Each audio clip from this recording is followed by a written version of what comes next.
রাহুল, আমি পার্টি করতে যাচ্ছি নাইট ক্লাবে। আর হ্যাঁ, আমি এই ড্রেস পরেই যাচ্ছি। হ্যাঁ যাও, ড্রেসে কি সমস্যা আছে? আর এই ড্রেসে তোমাকে ভালোই লাগছে। আমরা সব বন্ধুরা অনেকদিন পর দেখা করছি। কলেজের সব বন্ধুরাই ওখানে থাকবে। আমরা একসাথে অনেক কিছু খাবো আর অনেক মজাও করব। ঠিক আছে, নাইট ক্লাবে যাচ্ছ, অনেক কিছু তো খাবেই। এনজয়। আমার কিছু টাকা লাগবে। কত টাকা লাগবে?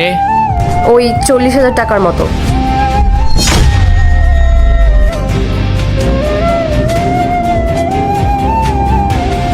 আমার কাছে তো ক্যাশ নেই। তুমি একটা কাজ করো, তুমি এই কার্ডটা রাখো। 1 লাখ টাকা লিমিট আছে এই কার্ডটায়, ধরো। আর শোনো, এই কার্ড থেকে আমি যত টাকাই খরচা করি না কেন, তার কিন্তু কোনো হিসাব দেবো না আমি তোমাকে। আমি তোমার কাছ থেকে হিসাব চাইনি, তুমি যত ইচ্ছা তত খরচা করো। আর হ্যাঁ, রাতে কিন্তু আমরা অনেক কিছু খাবো। হয়তো বাড়ি ফেরাটা সম্ভব হবে না, তাই আমি বন্ধুর ফ্ল্যাটেই থাকবো। হ্যাঁ ঠিক আছে, যদি বেশি রাত হয় তাহলে বাড়ি ফেরার দরকার নেই, বন্ধুর ফ্ল্যাটে থাকিও, কাল সকালে আসিও। বন্ধু বললাম, তার মানে কিন্তু ও একা নয় শুধু। ও যে ফ্ল্যাটে থাকে সেই ফ্ল্যাটে অনেক ছেলেরাও থাকে। আমি সেখানেই থাকবো। আমি চাই না তোমার থেকে কিছু লোকাতে, তাই তোমাকে সব সত্যিটা বলে দিলাম। তুমি এখন যেতে পারো। আর শোনো, যদি সজ্ঞানে থাকো তাহলে আমাকে একটা কল বা মেসেজ করিও। আমি অফিস থেকে ফেরার পর তোমাকে পিক আপ করে নিব। আচ্ছা ঠিক আছে।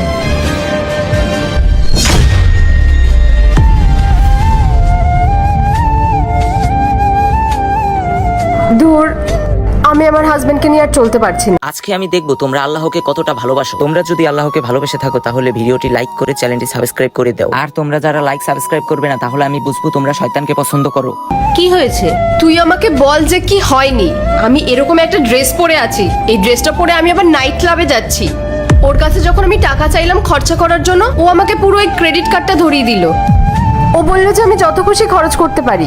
তুই আমাকে বল, কোনো হাজবেন্ড এরকম করে? প্রথম দিকে না ও সবসময় জিজ্ঞেস করতো যে কোথায় যাচ্ছ, কার সাথে যাচ্ছ, কেন যাচ্ছ, কখন ফিরবে। কিন্তু এখন না ওর কিছু যাই আসে না। এখন তো ওর এটাতেও যায় আসে না যে আমি একটা ফ্ল্যাটে থাকবো, সেখানে আবার অন্য ছেলেরাও থাকবে। তুই বল, এটা কোনো কথা? আরে ভাই, সব মেয়েরা এরকম ফ্রিডম চেয়েও পায় না, আর তুই পেয়েও বলছিস ওর কোনো যায় আসে না। তুই ঠিকই বলেছিস, সব মেয়েরাই ফ্রিডম চায়। আমিও চেয়েছিলাম, কিন্তু তাই বলে এতটাও ফ্রিডম চাইনি যেখানে আমার কোনো কদরই থাকবে না। আরে অ্যাটলিস্ট আমাকে একটু ভালো তো বাসুক। আমার হাজবেন্ড আমাকে ভালোই বাসে না, আমার একদম ভালো লাগছে না। ধুর।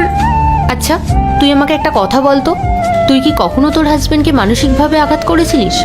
মানে যে ভালোবাসবে সে কখনো এটা করবেই না যে তার নেক্সট পার্ট চাইলে কমেন্ট করো।